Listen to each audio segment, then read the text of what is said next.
Okay, hello everyone, and welcome to, well, it was meant to be a live stream, but it's kind of going to be pre-recorded now, to the whole 115 yards. We are branching out and we're going to have a match review of Arsenal versus Aston Villa. So joining us today, we've got the lovely Laura and Megan. How are you both? Very well, thank you. Yeah, I'm good, thank you. I'm feeling good after yesterday. No, thank you very much for joining us. Lyndsey, how are you doing? I'm good, thanks. How are you? Yeah, good, thank you. Little floating head in the corner. You haven't got the logo on mine, so I'm a bit disappointed. Oh no, I have got the logo on mine, so I don't know what's going on. I do apologise. Okay. Yeah, just a little grey floating head on mine. I'm sorry. Anyway, so we do get distracted very easily, so I do apologise. Right, okay, so the thing we are all here to discuss, the match yesterday at the Emirates. And so were either of you there, first of all? Unfortunately not. I would have loved to be, but no, I wasn't. Yeah, I was sadly hosting my parents. Sorry, sadly hosting my parents, so I couldn't make it over this time. Oh no! But yeah, so I went down with the Aston Villa Women's Fan Club. Brilliant group. We had a really good day, really late day. Don't think I got back till like 9:30, 10 o'clock. Oh, it was so good. But I have to say, every time I've been to the Emirates, it's such a fantastic atmosphere. And kind of both Arsenal fans coming kind of from that that part of the fan base, and obviously me, Lyndsey, for Villa. How did you feel kind of going into the match? What were expectations like? So Megan, do you want to start with you? Well, I mean, coming into the match, we hadn't won a game yet this season, which for us is, maybe not normal to come into game week 3 and not having won a game yet. So it was a must win. And obviously Villa have really bolstered their squad over the summer. Obviously they made so many signings in January as well. I mean, apart from, your Chelseas, your Arsenals, I feel like Villa are that team that are kind of, pushing us, Chelsea, Man City, Man U. So I knew it was going to be a tough game regardless. But yeah, we just needed the 3 points so badly. That's all I wanted. Yeah, Laura, how about you? Yeah, I'm quite a pessimistic fan, so I was not looking forward to the match. I thought, Aston Villa touted as the one outside the top 4, like Megan said, coming into the season, and we hadn't started well. I was at the Liverpool game at the Emirates, and that was not a fun experience. It was because it was a big crowd, but it wasn't for being an Arsenal fan.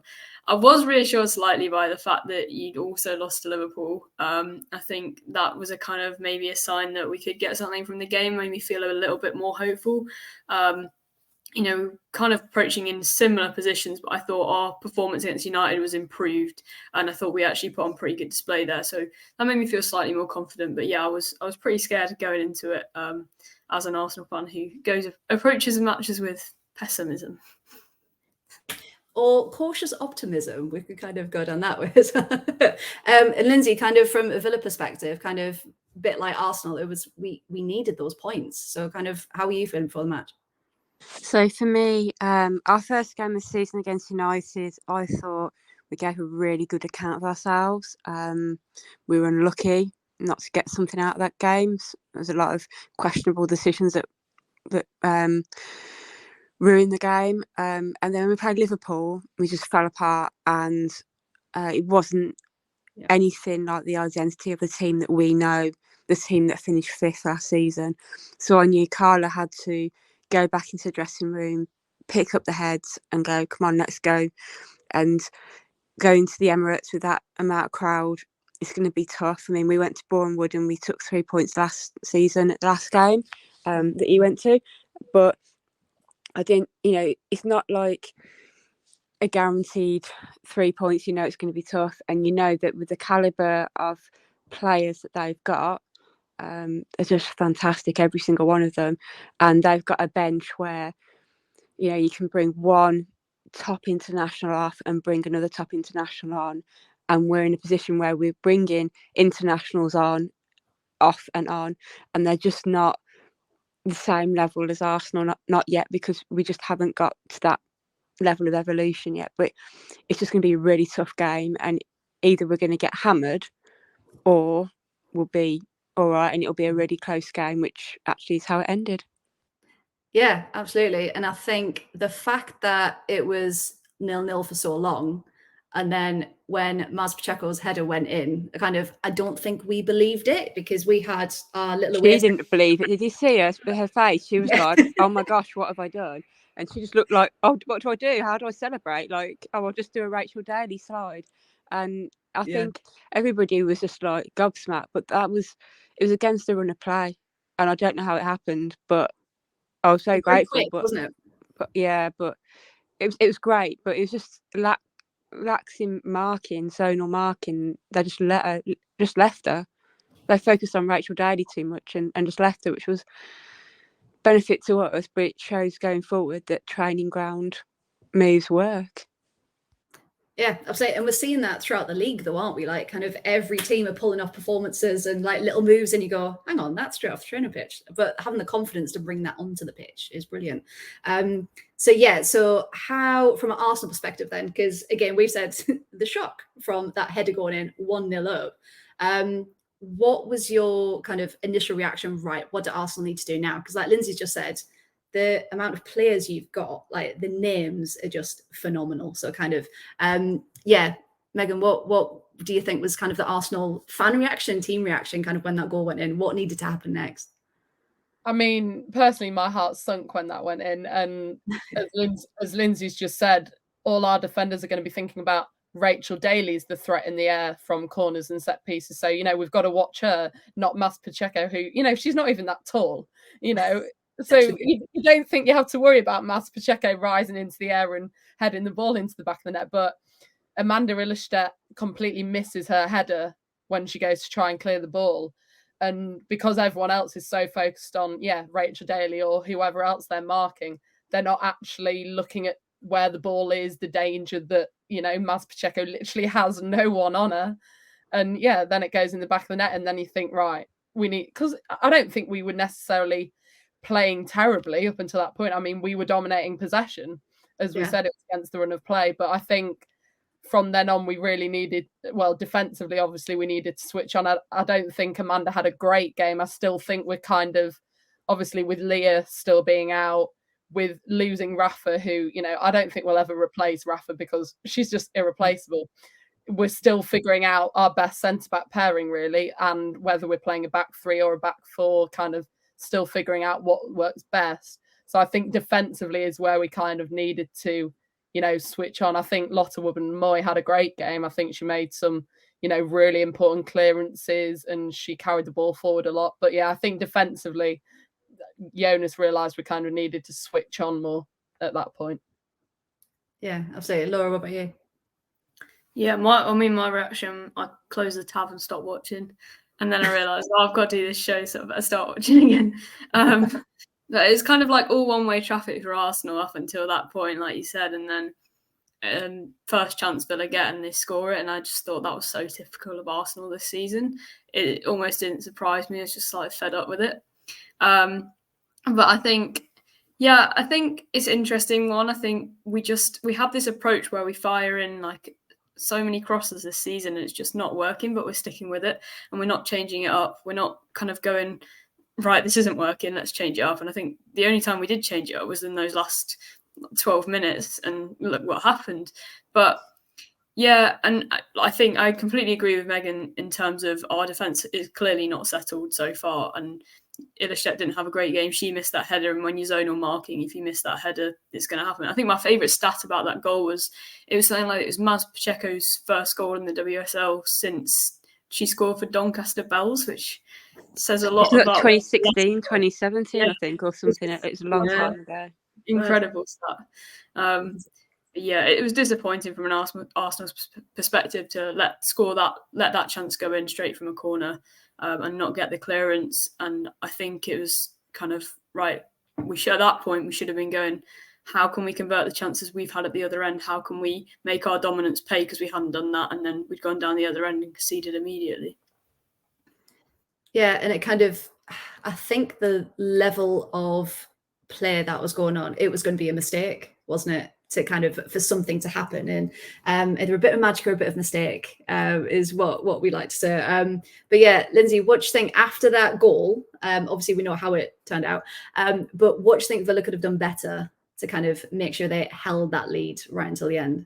I think, and I'll get hated for saying this, I think the substitutions made a difference in the end result, because the substitutions that were made and the timing of them and the order of them, of who came on, I don't want to name names because that's going to look really bad on the players, but I think the way that Carla did it and the people that she brought off in the positions that they were off, especially the last two that came off, Oh, go on, just name them. Come on. in Dan Turner and Sarah Mailing, like bringing them off, I just think that was a big risk, but the players that were brought on weren't going to bring enough. And with the way that Arsenal were playing, where they were relentless for the whole 112 minutes or however long that we played in the end, they were just relentless, and it was just ball after ball after ball.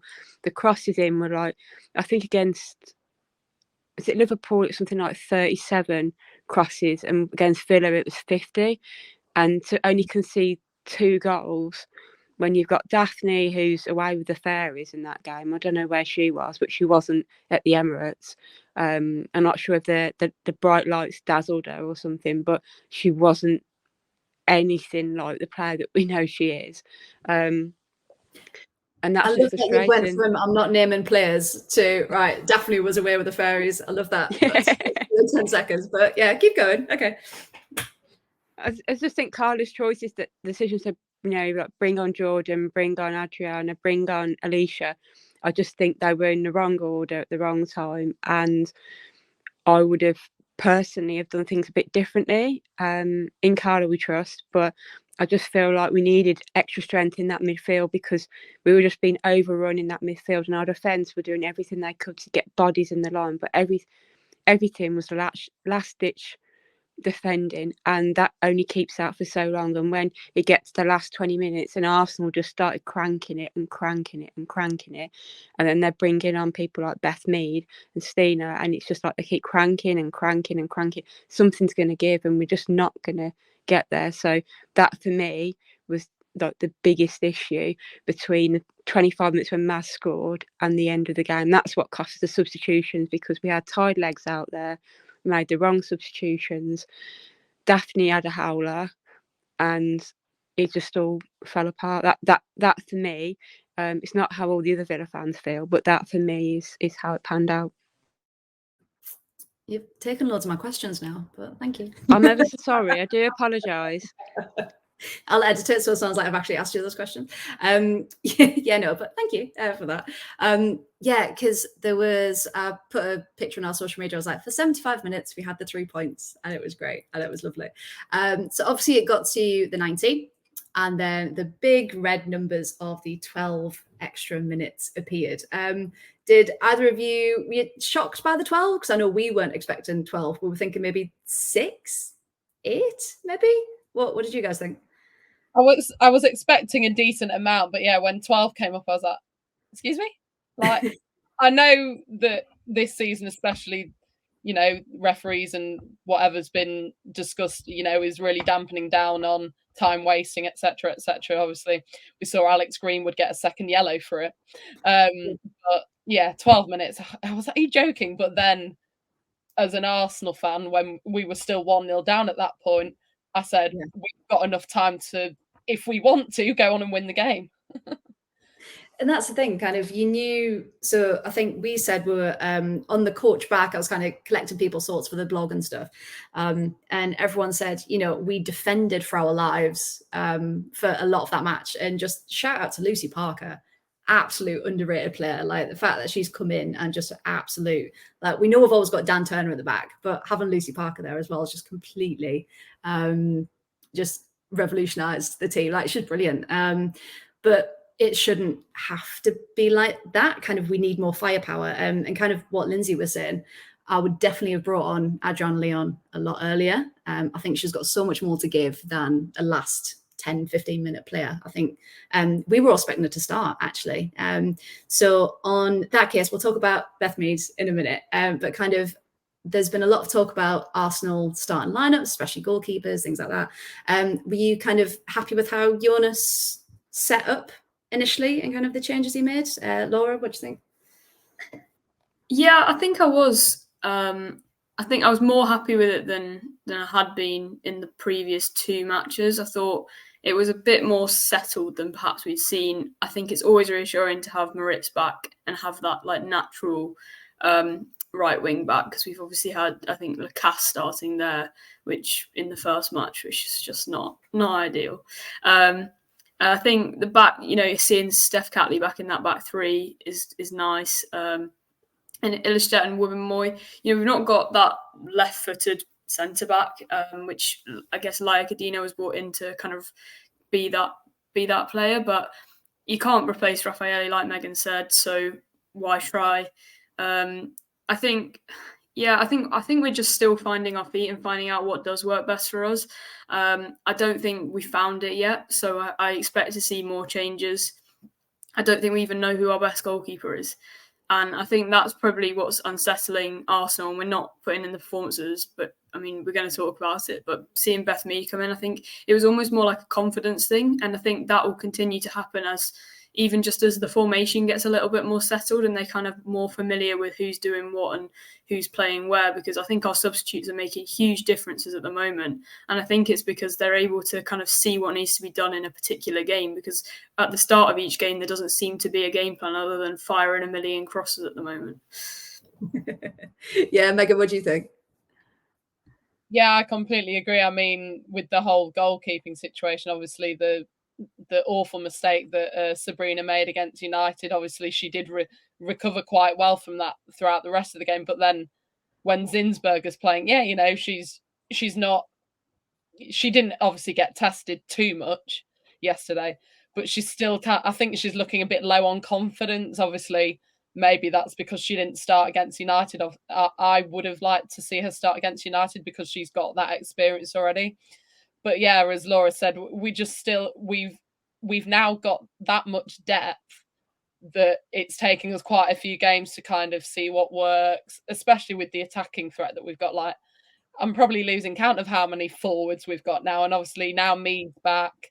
We've got Miedema to come back at probably some point before Christmas, maybe, who knows. But I think that does fill us with confidence attacking wise. But yeah, still defensively, I think hopefully it doesn't take us too much longer to kind of, have our centre-back pairing before Williamson eventually comes back, and she'll just get back in the starting 11. That's what I would do when she returns. So Emma Hayes is collecting goalkeepers and Jonas is collecting forwards. Yeah. But yeah, like we've said in the pod this week, didn't we, Lyndsey? Just kind of, this is the biggest squad Villa have ever had. So it's quite nice actually to have subs on the bench. And I think the best thing we can do, especially against a team like Arsenal, is just kind of trust each other and to be able to know who's there. And I think, Lyndsey, we're starting to see those relationships come through, aren't we? And I kind of think that kind of really helped that defence during that match. Do you think? Yeah, I think so. I think because we had so many injuries last season and we literally had, the kit man playing in defence at one point because we just didn't have enough players to, it was nearly Carla, get your boots on, get back out there. And we just didn't have enough players. And now to have players from the academy, players that are now seniors, players that we bought, squad depth in nearly, not every position, but nearly every position. I know this week a lot of them have been out with illness because we've got this cold lurgy going around the Midlands. But it was great to see that squad depth and then have that relationship, which we didn't have last season because we just didn't have the players to have the consistency to build that. But Dan Turner this season has been a standout player. She's just gone from strength to strength. Last season she played a lot out of position. This season she's kind of played a bit of both, but she's been brilliant. Lucy Parker has been a fantastic addition. She's been like a plug and play signing. She's just walked straight into that midfield. She's been great. She's been, really, really grafting, and losing Kirsty Hansen means that she's actually taking on some of that workload that Kirsty does and try to make it happen for us. And I'm hoping that as the season goes on, she will really flourish. But yeah, it's great to see these dynamics. But I think Arsenal, in many respects, are in a similar position where they've got new signings, they've got injuries, they've got illnesses, and it's just finding what clicks. And if you can find what clicks, then it's great. But having Man United and Arsenal in the first two of your first three games is quite a wake-up call. And if you were in the top four, then you could think, oh well, we play these games, then we might get away with it, we might not. But when you play Arsenal, when you play Man United, if you have the slightest weakness, you will be found out and you will be absolutely destroyed. And that's it. When you're playing these type of teams, they're so good that you just can't risk it. So having those relationships is really worthwhile, because you actually stand a chance. Without them, you don't stand a chance. Yeah, and that's what Carla has said in a couple of her interviews about kind of that unity and that team spirit, and that just fostering that, and then it'll come on the pitch, the quality. So let's talk about Beth Mead, shall we? So it's been a long time without her. Obviously, Arsenal have missed her, both from a loving fan perspective, but also from the team perspective as well. So as soon as Jonas kind of did that interview and kind of released if she passes training, she'll be in the starting lineup. Not starting lineup, sorry, but announced as part of the squad. Kind of what was that feeling like, knowing that she might come back at the Emirates on such an occasion? Do you think there was pressure to bring her back, or do you think it was a good pressure, a good excitement? Kind of what do you think? I personally think it's a good pressure. I think obviously we've now played at the Emirates twice this season already, which at this point last season we hadn't. So I think at the game against Liverpool, I'd heard a few rumours that she might have been named in the squad then, and I thought, oh, he'll bring her off the bench. It's at the Emirates, perfect way to, bring her back. But then obviously when I found out that she was in the squad yesterday, I thought, this is the perfect. I knew she wasn't going to start because she hasn't played a game of proper football for 11 months. So of course you're not going to start her, even if she was feeling ready and fit, to play a good 60, 70 minutes. But yeah, I cried when she was subbed on. I cried, happy tears. But obviously because our next game at the Emirates isn't till Chelsea in December, I think it was just perfect to bring her back at the Emirates for her to receive that, standing ovation she did. I think if he had done it at Meadow Park, fair enough, but you've only got a small minority of the fans there to welcome her back, when, this one, it was televised and there were 35,000 fans in the ground to witness it happen. So yeah, perfect timing for me. Yeah, absolutely. And we were the other side of the stadium to the tunnel, and as soon as she started warming up and jogging up and down, obviously everyone is at block 2. That's the atmosphere block. They had all their scarves out and everything, and just started chanting. We were like, "Oh, that's over there, all right, okay."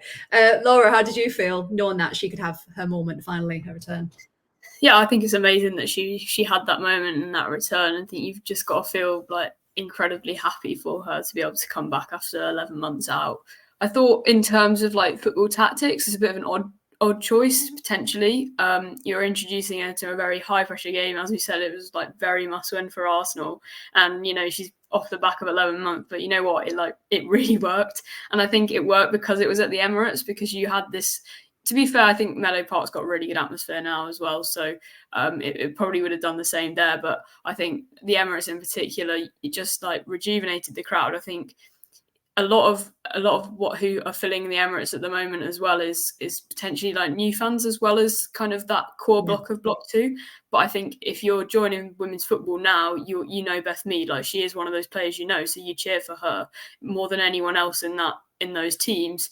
So I think that was incredible, and it really, from what I've heard, obviously I wasn't there, but it really brought the kind of stadium to life. So you've got that extra 12 man for the Arsenal team, which I think was definitely a factor in the late comeback. And it really paid off, and she obviously contributed that assist, which was just like the perfect like resolution to this like comeback. It couldn't have gone much better, and maybe if Stina had squared that ball to her and she could have had the goal, but I think she got it, didn't she? Yeah. I was so close, and but it was the perfect comeback. I think it was questionable, maybe like, has he done it too soon? But it certainly worked. I thought, because she was named in the squad for one of the Champions League matches against Paris, and I thought, the expectation might be that we go 5-6-0 up and she can come on for kind of a last 10-minute run out. But it obviously didn't go like that, and we won't talk about that.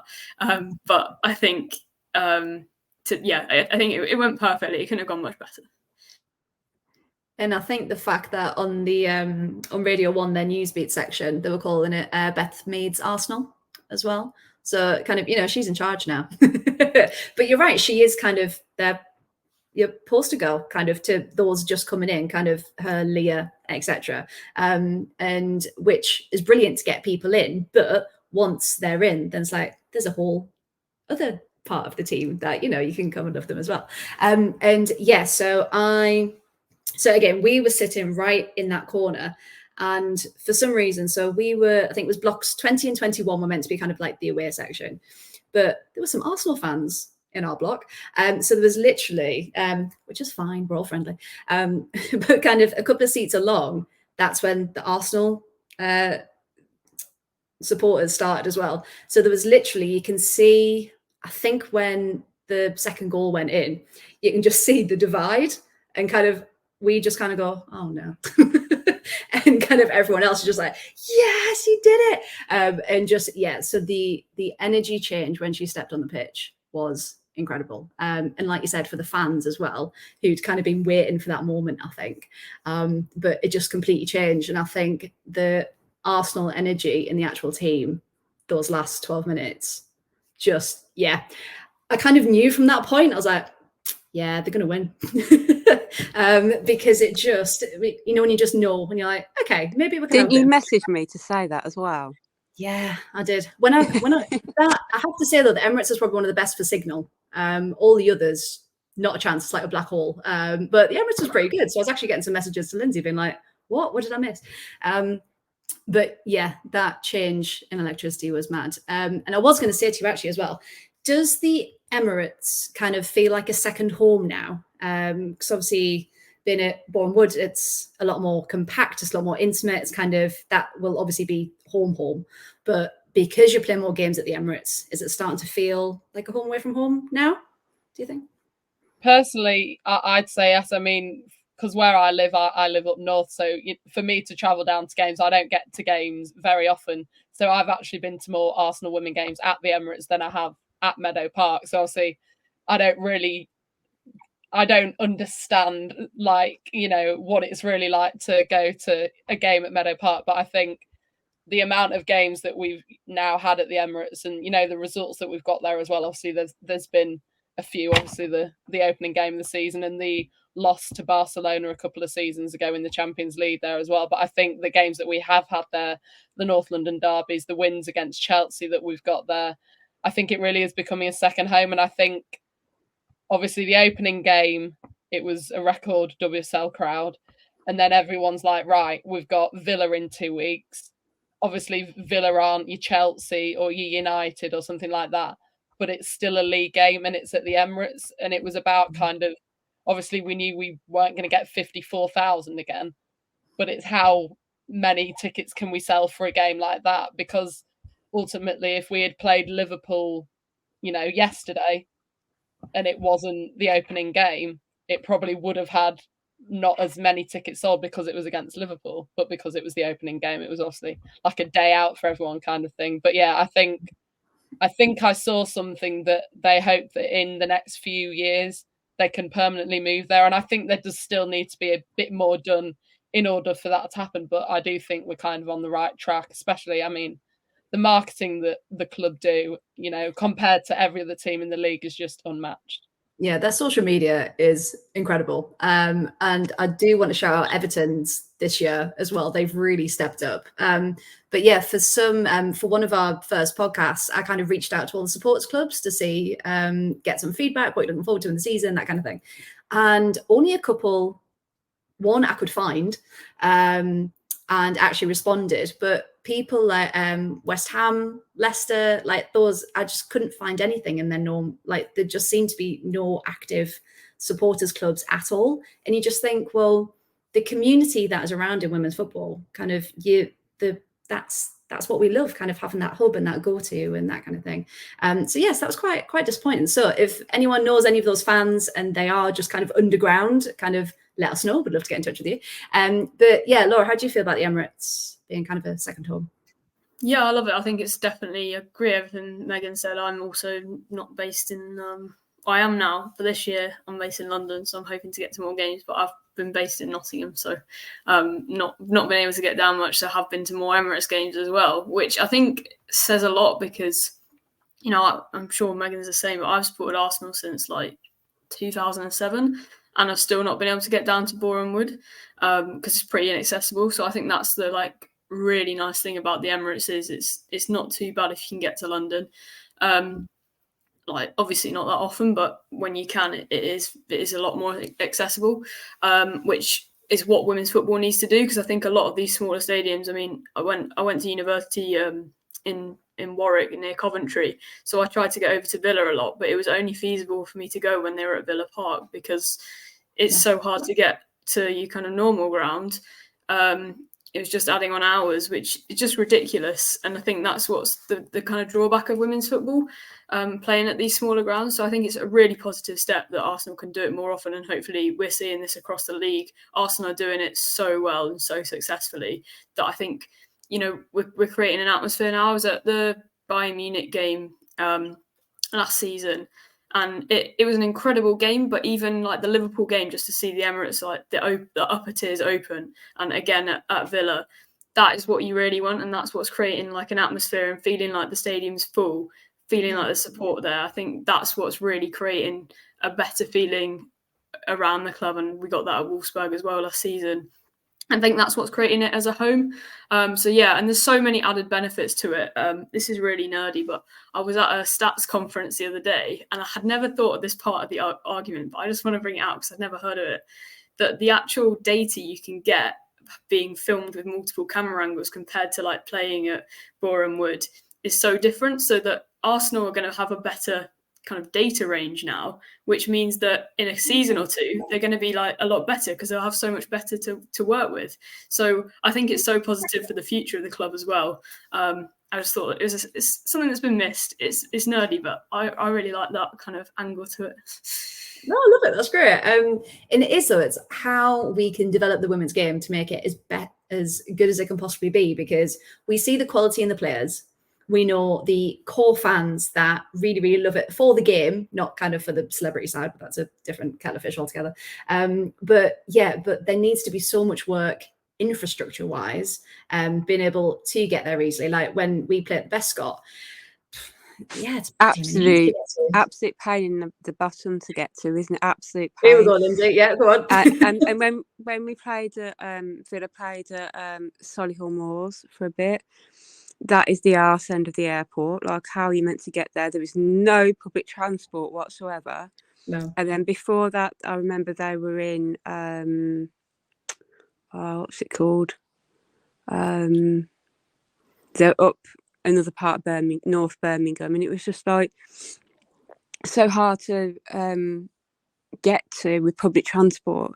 And like Laura said, it's all about accessibility. And if we're getting all these new fans in, we need to be somewhere that it's easy to access. So the road links around the Bescott for Villa Park are a bit of a nightmare. They get really congested because they're not used to that volume of traffic.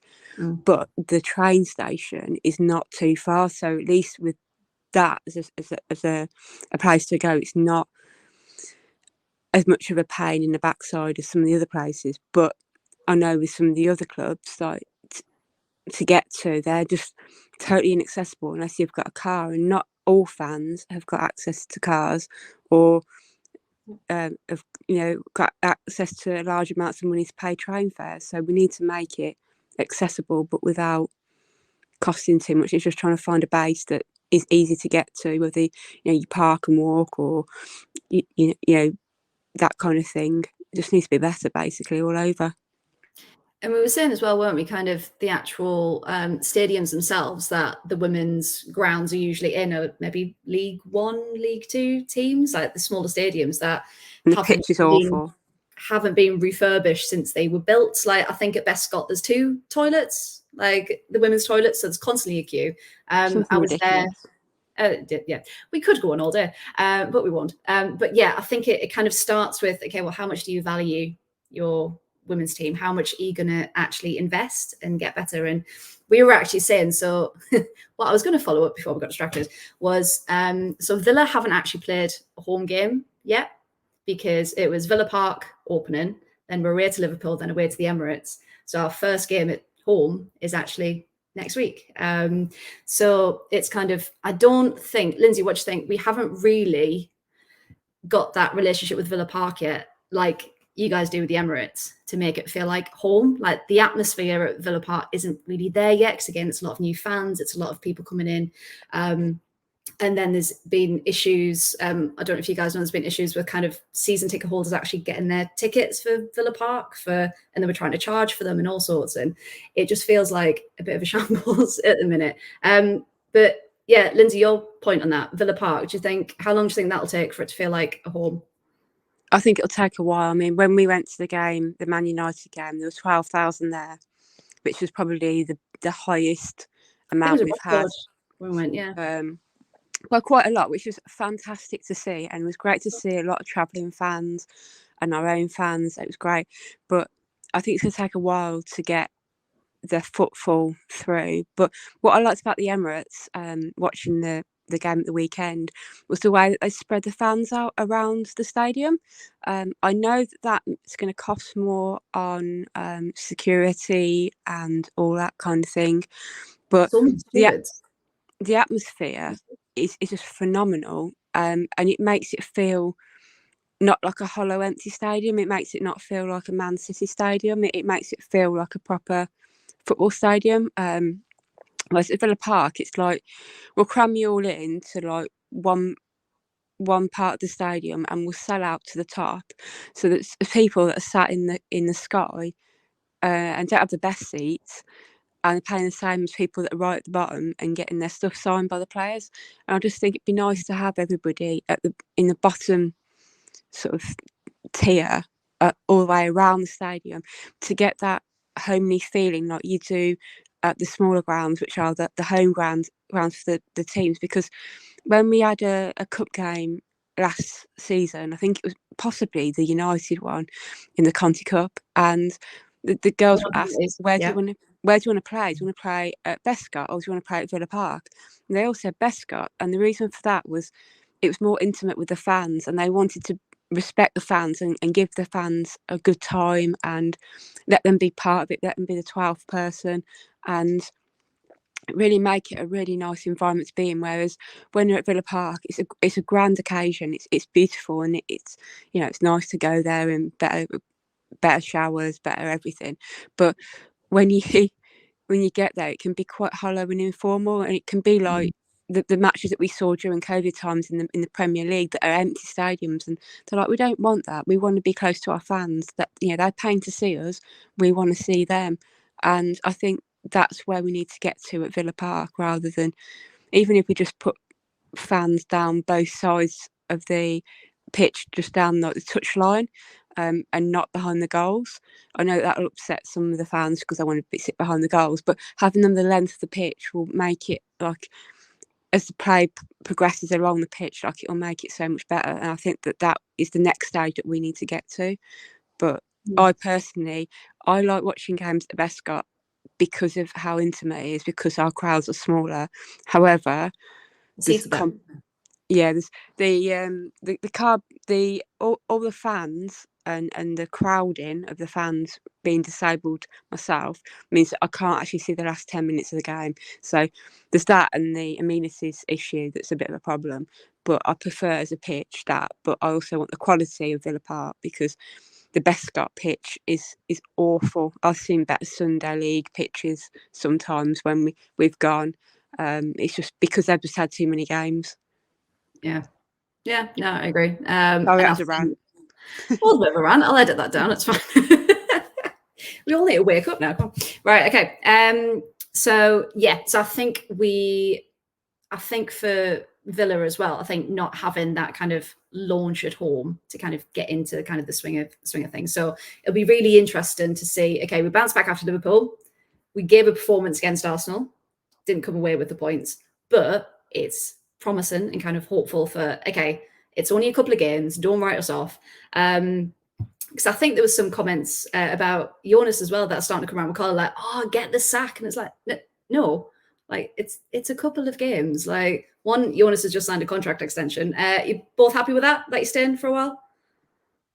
Yeah, I mean, obviously, I think I've seen some people kind of, I don't know whether they've said it irrationally or not, but like, oh, he needs to go now. Like, we're a club that needs to be winning trophies, you know, each season. Kind of Chelsea have kind of taken over from, you know, we dominated women's football and Chelsea kind of have taken over that the past 4 they've won or the past 3 WSLs. And, you know, as Arsenal, we want to win trophies every season. And I think if we don't win one this season, then questions will be asked.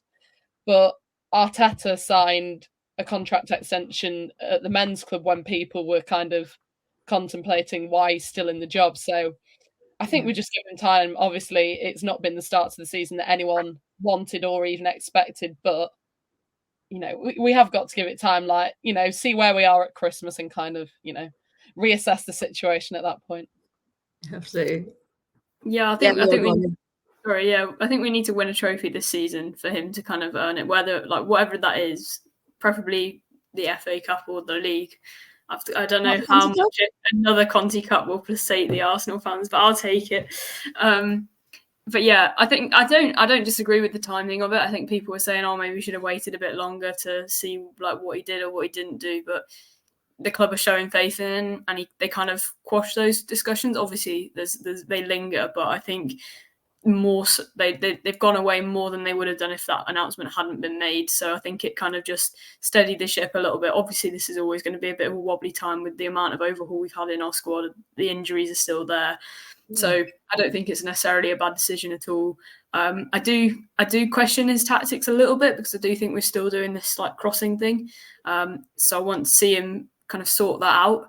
But if he's able to do that, then he's obviously weathered a tough period with the injuries that we had last season. I think he needs to be given credit for that as well. Absolutely. And he's just so nice as a person that you don't want to dislike him, because I think me and Lyndsey were saying on the pod, like at the World Cup, his commentary, like his opinions, everything, you just wanted to sit and listen to him. So you can imagine him as a manager, and actually like the behind the scenes documentary and things, kind of him just being a really good kind of manager to have, just like a good aura and that kind of thing. So yeah, when people were saying kind of get them out, it's like, no, if you're thinking that, then it's that thing from the men's game, isn't it? Oh, we've lost 2 games now, right? See you later. Like, oh, you've been in a couple of weeks. That, you know, we're not even going to give you a chance, and we don't want that, do we? We don't want that coming over. But he was also so fair, wasn't he, in his comments that he was making? And we thought, if you've got a manager that is that respectful to all the players, no matter who they play for, then that's the attitude that we want to manifest in the women's game. And I'm really pleased to see him staying. So you said, like, he's had a lot of injuries, and I think he at the moment is the man for that club to bring it back to life. And like we said, was it last week in the pod, Arsenal having a run after Christmas once they've got all their injuries back and really going for a push for the title. So I think he is the man to do that, because he's, like you said, he's weathered the storm and he can really do it. So I'm full of praise for him, to be fair. So leading on from that, actually quite nicely, Lyndsey, thank you. We've been kind of asking everyone for kind of predictions. Where do you think your team's going to be kind of by Christmas? So we've got 6 more games to go until the Christmas break. So kind of off the top of your head, predictions, not thinking about it, just kind of straight to it. Who do you think top 3? Who do you think is going to be top 3 by Christmas? Whoever wants to go first. The way the league's going at the minute, Chelsea are going to be top. She says with an eye roll. We might get a result against them at the Emirates, but then we'll probably slip up elsewhere, kind of thing. I would like to say we'll be second. Like, I have got confidence that we will be second. And I want to say Man City third, because I think United have been too inconsistent. Obviously, they've just drawn to Leicester. and City have just pummeled Bristol, was it 5-0, and they didn't have Lauren Hemp. Yeah. So, they've still got the players to, batter teams by that many goals. So, yeah, Chelsea, Arsenal, Man City at Christmas are my top three. Laura, how about you? Yeah, I would say the same three. I think I'd have them in a different order.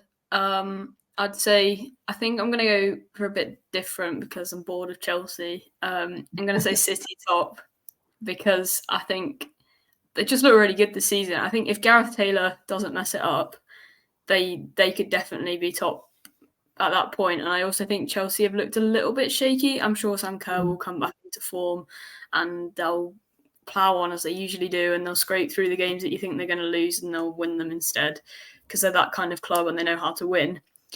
But they haven't looked as confident as I think they have done in the past. So I think if we come into form around Christmas, I have confidence that we can get a result from that game at the Emirates.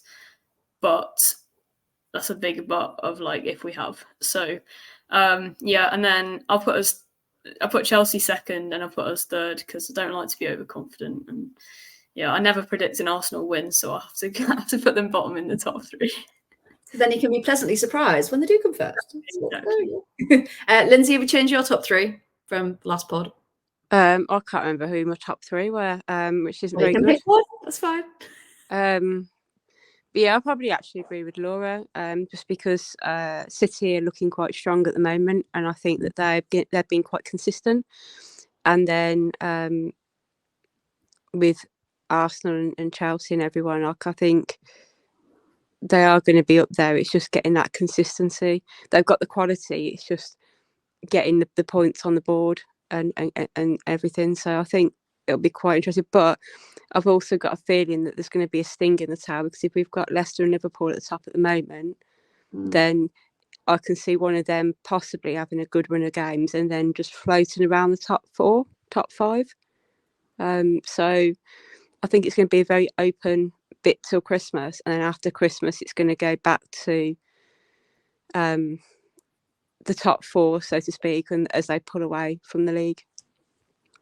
Yeah, I think it just feels really exciting this season. It's anything can happen. Everything's kind of so close, and kind of the matches that you think you're going to get a point, you're not. Liverpool, and it just anything can happen, and I'm really, really excited to see what's going to happen by the end of the season.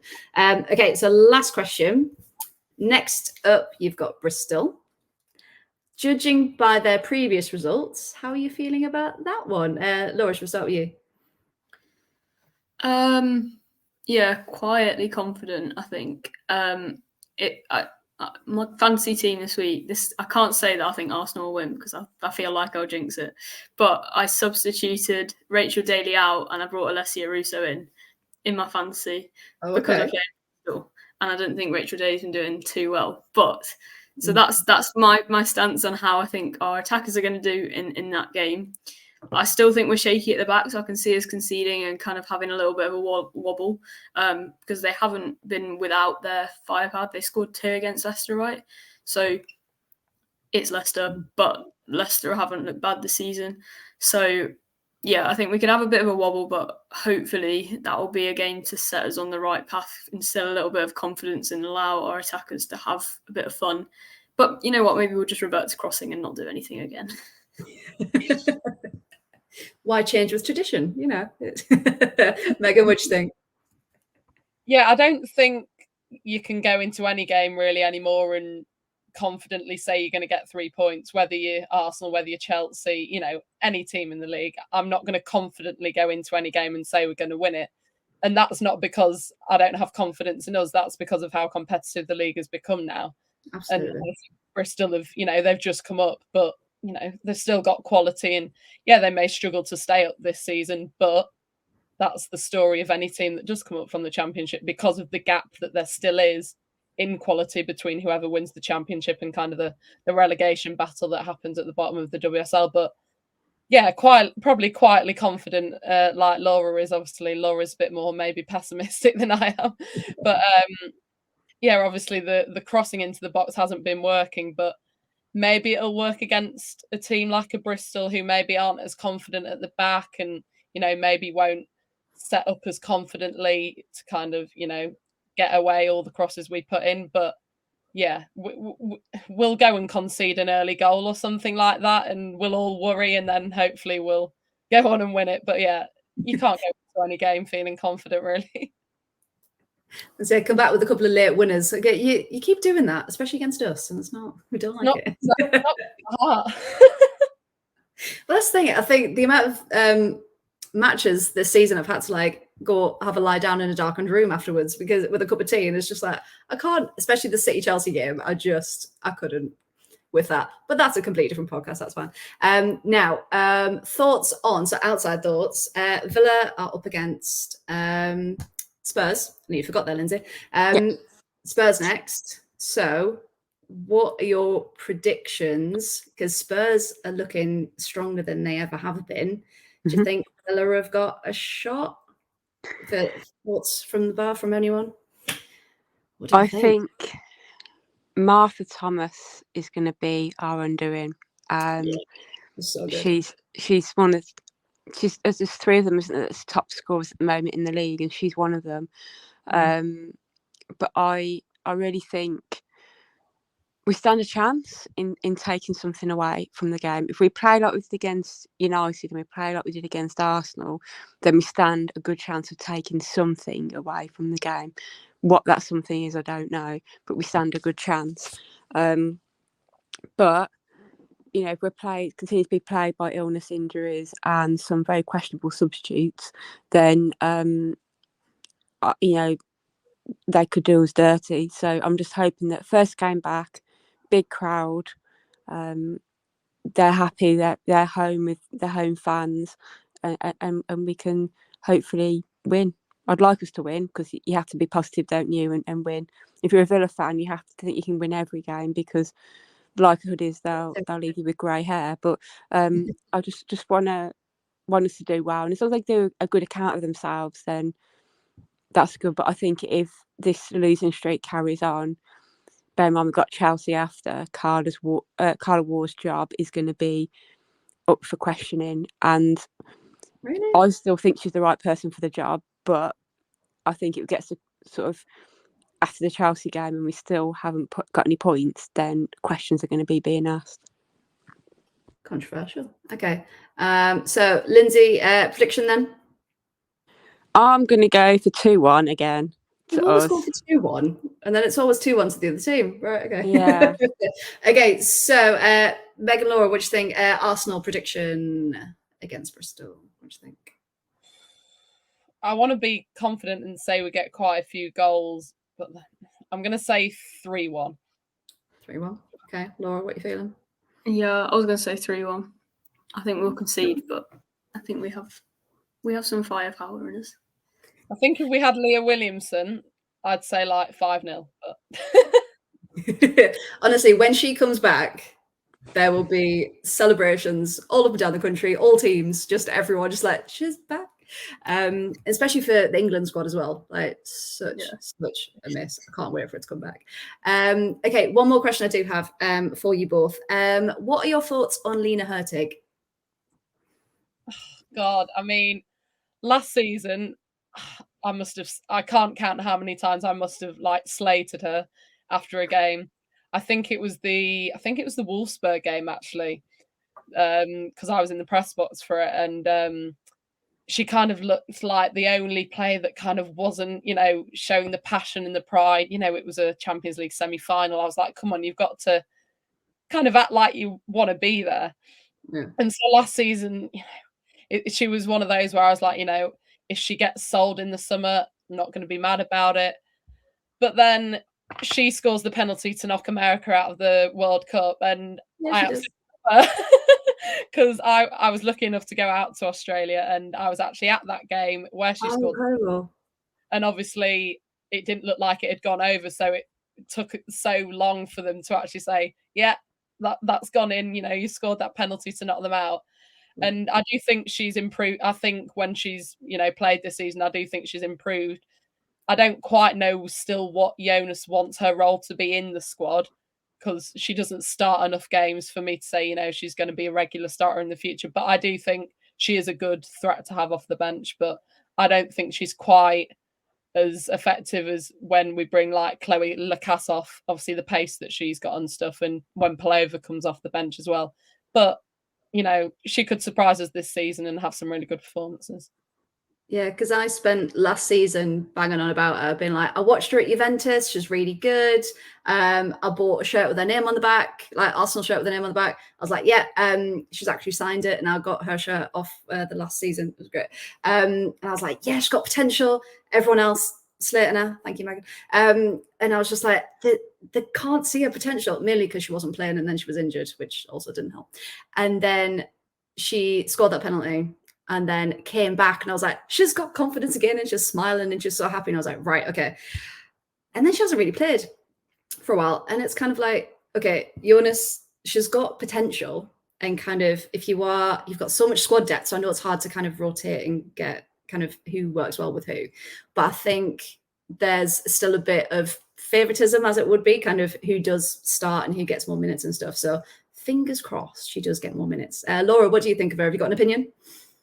Yeah, I love her just for the vibes. Like, I think she's just such a so chill. I think she's become a bit of a meme in Arsenal, like, because she doesn't start and because she was kind of slated last season, and then she does like the most like iconic thing in knocking the US out after having like a really poor season and coming on as a substitute. She had a pretty good World Cup when she came on as a sub, to be fair, but yeah, she hadn't completely shone, and then she does that. I just thought it was really funny. I think she played her role really well in the World Cup, and I think maybe if we could use her something like that. I think the issue is that she'd come on as a sub. I mean, she's obviously reasonably fast, but she has a bit of a strange running style, which also doesn't add to the kind of like. She's got really long legs, hasn't she? Like, yeah, I think that's why she doesn't always look like she's trying, because it's not how you'd see everyone else kind of sprint for the ball, but I think she is. But she's almost that aerial presence. But Arsenal seem to just revert to the stick Jen Beattie up front for that, which she does particularly well. But it's almost like we've got that answer. So yeah, I think it's trying to find her place in the squad. I like her, but yeah, we just haven't seen enough of her at Arsenal, I think. Yeah, it's how to put her in kind of WSL mode, isn't it? And kind of get her in the team and get her in the best position. Lyndsey, I can see you unmuted. Are you going to put anything in there? I was just going to say she runs a bit like a giraffe, doesn't she, bless her? With their legs. Full legs. Yeah, I can see that. Okay. I think it's a big thing last season. Her confidence was so low, and she moved to a new country. She moved her family over here. She's not. She does her own thing. She's not like a big party girl like we've seen Gio and Cool and all those that are always partying and doing TikToks and going to Ibiza. She's not that type of vibe. And there's nothing wrong with that at all. And I just think that it's made it harder for her to settle in. And I just hope that this season she can find her confidence, and hopefully when Arsenal are consistent and they've got all their injuries back, all their team ACL, are back from injuries, then I'm hoping that there'll be a place for her. And if not, I'm hoping that they sell her so that she can go somewhere where she will get the opportunity to shine, because there's a good player in there. I just think that maybe she was bought with the intention of Viv moving on and a few others moving on, and then they stayed, and then it's like, well, we've got two players for the same position, and who do we play?